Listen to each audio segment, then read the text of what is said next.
Hey everybody. So I thought I would show you a little bit about my process today of how I go about making my bugs.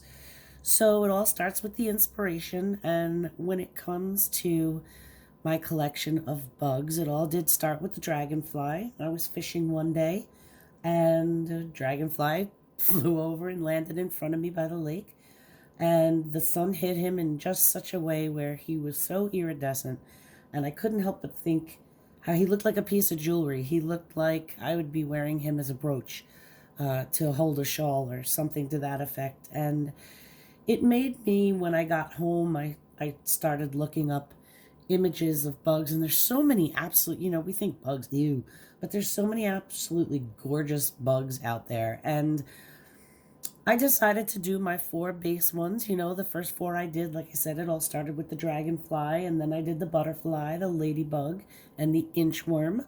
And those are all just very common bugs we all see everywhere. I gave them all jewels, so they would all look like a piece of jewelry, or, as I said, a brooch. And from there, I wanted to do some more unusual bugs that people aren't maybe as familiar with.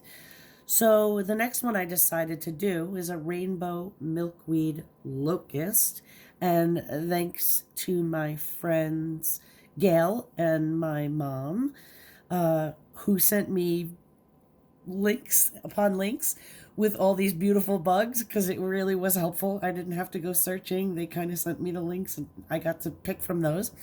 So this is a rainbow milkweed locust, and I fell in love with him because I love how his body is these bright red and yellow colors, and yet his wings are very, very pastel. If you see, and I'm looking to see, yeah, there we go.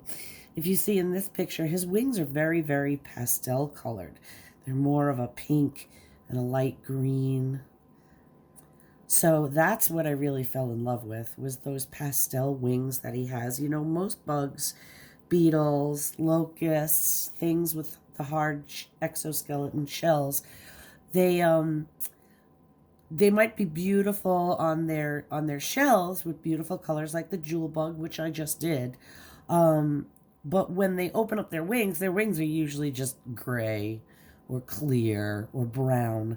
And what I fell in love with the rainbow milkweed locust was his wings actually open up to this beautiful color. He almost looks like a butterfly when he's in flight.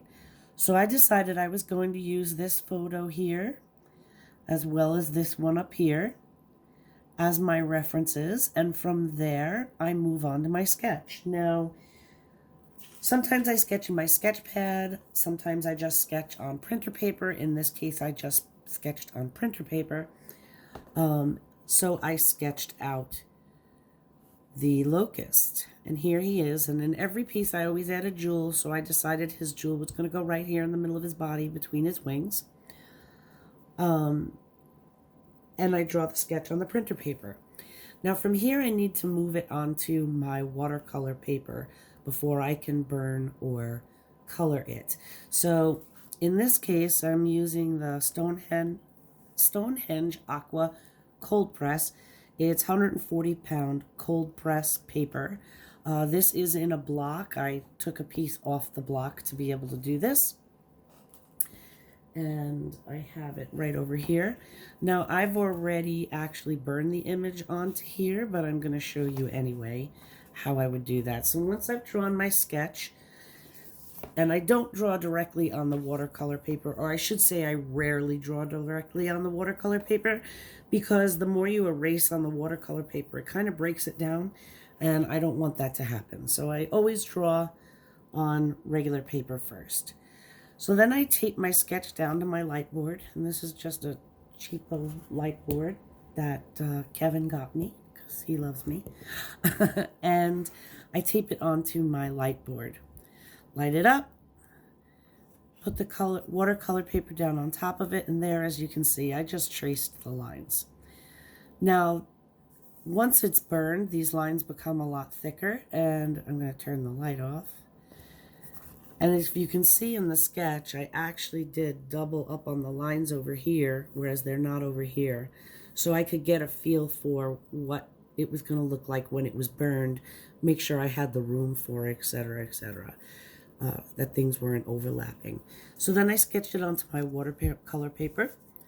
And then from there, I pull out my wood burner and I go ahead and I burn the outline. And there's a little video of me burning some of the outline of the jewel bug that you can see.